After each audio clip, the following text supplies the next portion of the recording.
Assalamualaikum warahmatullahi wabarakatuh. Selamat dan salam sejahtera untuk kita semua.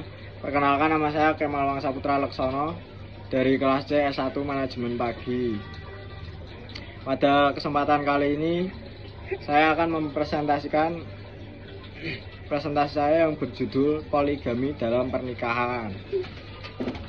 Pernikahan sendiri itu yaitu ikatan suci antara laki-laki dan perempuan untuk membentuk keluarga yang sakinah, mawaddah, warahmah.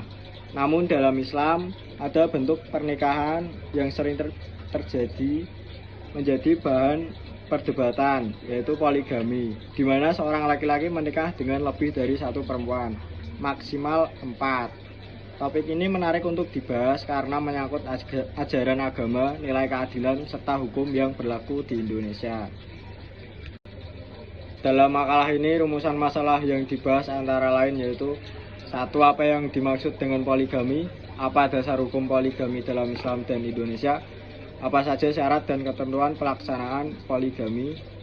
Bagaimana pandangan masyarakat terhadap poligami? Dan apa dampak poligami dalam kehidupan berumah tangga? Berikut tujuan penulisan. Tujuan dari makalah dibuat ini yaitu menjelaskan pengertian dan dasar hukum poligami, memahami syarat-syarat dan batasan poligami dalam Islam, mengetahui pandangan masyarakat serta dampak sosial dari praktik poligami, dan memberikan pemahaman bahwa poligami bukan hanya hak, tapi juga tanggung jawab besar bagi seorang suami. Berikutnya kita masuk ke pembahasan, yaitu pengertian poligami. Poligami sendiri berasal dari kata Yunani poli yang berarti banyak dan gamos yang berarti perkawinan. Dalam Islam, poligami diartikan sebagai seorang laki-laki yang menikahi lebih dari satu perempuan, maksimal 4, dengan syarat harus mampu berlaku adil. Seperti misal kita membiayai istri 1 juta per bulan dan itu harus dibagi rata per istri 1 juta. Yang kedua, dasar hukum poligami. Dasar hukum poligami terdapat dalam Al-Quran surat An-Nisa ayat 3 yang berbunyi: maka kawinilah wanita yang kamu senangi 2, 3, atau 4, tetapi juga kamu khawatir tidak dapat berlaku adil, maka kawinilah seorang saja.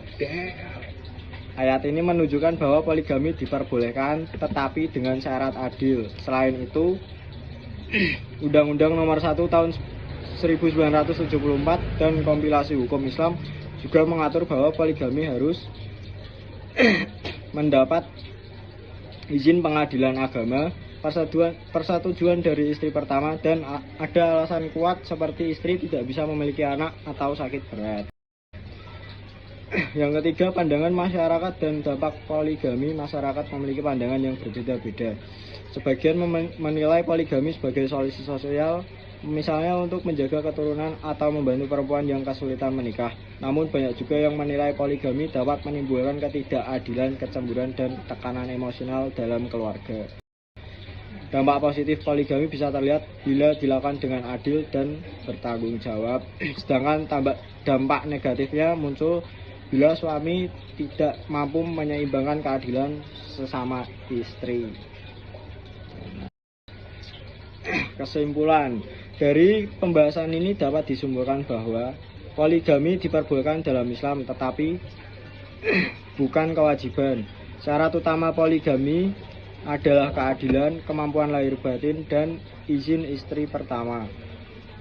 Hukum Indonesia membatasi poligami untuk melindungi hak perempuan. Poligami bukan solusi utama, tetapi pilihan yang harus dilakukan dengan niat dan tanggung jawab yang besar.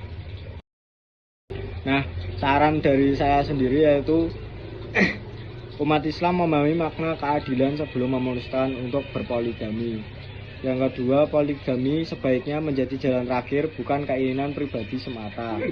Dan yang terakhir, pemerintah dan tokoh agama perlu memberikan bimbingan dan edukasi tentang etika poligami agar tidak disalahgunakan. Demikian presentasi saya tentang poligami dalam pernikahan. Semoga dapat menambah wawasan kita semua bahwa poligami itu bukan sekedar hak, melainkan tanggung jawab moral yang besar dalam kehidupan berumah tangga. Terima kasih. Wassalamualaikum warahmatullahi wabarakatuh.